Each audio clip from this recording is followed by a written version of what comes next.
আসসালামু আলাইকুম। লক্ষ লক্ষ লোক আজকে এখানে হাজির হয়েছে, পথে ঢেউয়ের মতো লোক আসছে। সারা বাংলাদেশ জুড়ে কোটি কোটি মানুষ আজকে এই মুহূর্তের জন্য অপেক্ষা করছে। তারা তাকিয়ে আছে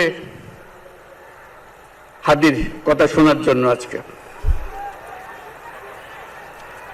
বিদেশে যারা আছে বাংলাদেশি, এই মুহূর্তে তারাও হাদির কথা জানতে চায়। প্রিয় ওসমান হাদি, তোমাকে আমরা বিদায় দিতে আসি নাই এখানে। তুমি আমাদের বুকের ভেতরে আছো এবং চিরদিন বাংলাদেশ যতদিন আছে তুমি সকল বাংলাদেশির বুকের মধ্যে থাকবে।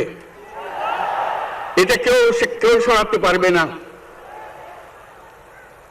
আমরা আজকে তোমাকে প্রিয় হাদি বিদায় দিতে আসিনি। আমরা তোমার কাছে আমরা ওয়াদা করতে এসেছি।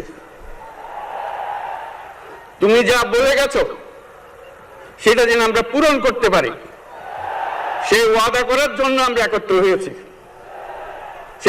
সেই ওয়াদা শুধু আমরা নয়, পুরুষানুক্রমে বাংলাদেশের সব মানুষ পূরণ করবে। সেই ওয়াদা করার জন্যই আমরা তোমার কাছে আজকে এসেছি, সবাই মিলে যে যেখানে আছি।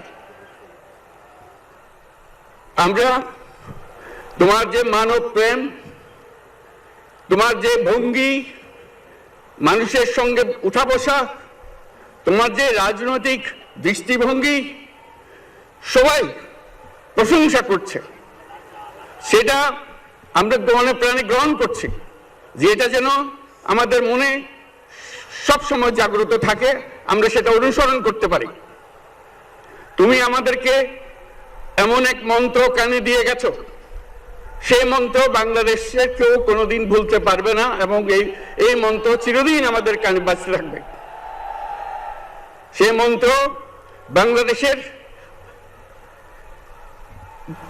বড় মন্ত্র হয়ে আমাদের জাতির সঙ্গে সংযুক্ত থাকবে।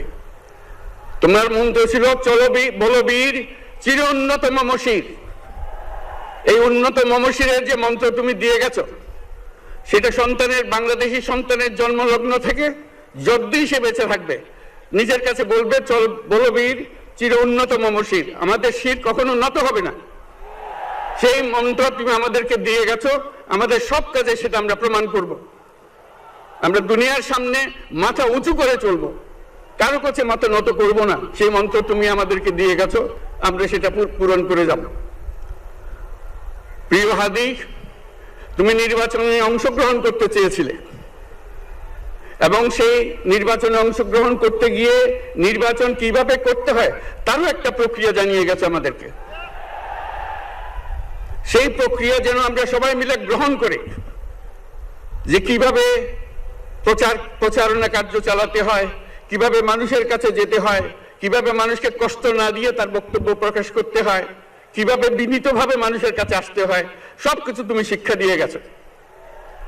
আমরা এই শিক্ষা গ্রহণ করলাম, আমরা এই শিক্ষা চালু করতে চাই। আমরা সবাই আমাদের জীবনে আমাদের রাজনীতিকে এই পর্যায়ে নিয়ে আসতে চাই, যাতে হাদি আমাদের জীবনে স্পষ্টভাবে জাগ্রত থাকে। হাদি, তুমি হারিয়ে যাবে না। তুমি কোনোদিন কেউ তোমাকে ভুলতে পারবে না। তুমি যুগ যুগ ধরে আমাদের সঙ্গে থাকবে, আমাদেরকে তোমার মন্ত্র পুনঃ পুনঃ মনে করিয়ে দেবে। আমরা তোমাকে মনে করিয়ে দেব চলো বীর উন্নত মমশির। আমরা সেই মন্ত্র নিয়ে আজকে সামনের পথে এগিয়ে যাব। তোমাকে আমাদের সবার পক্ষ থেকে তোমার সঙ্গে ওয়াদা করলাম, আজকে তোমাকে আল্লাহর হাতে আমানত রেখে গেলাম। আমরা সব সময় তোমার কথা স্মরণ রেখে জাতির অগ্রগতির পথে চলতে থাকব। ধন্যবাদ সবাইকে।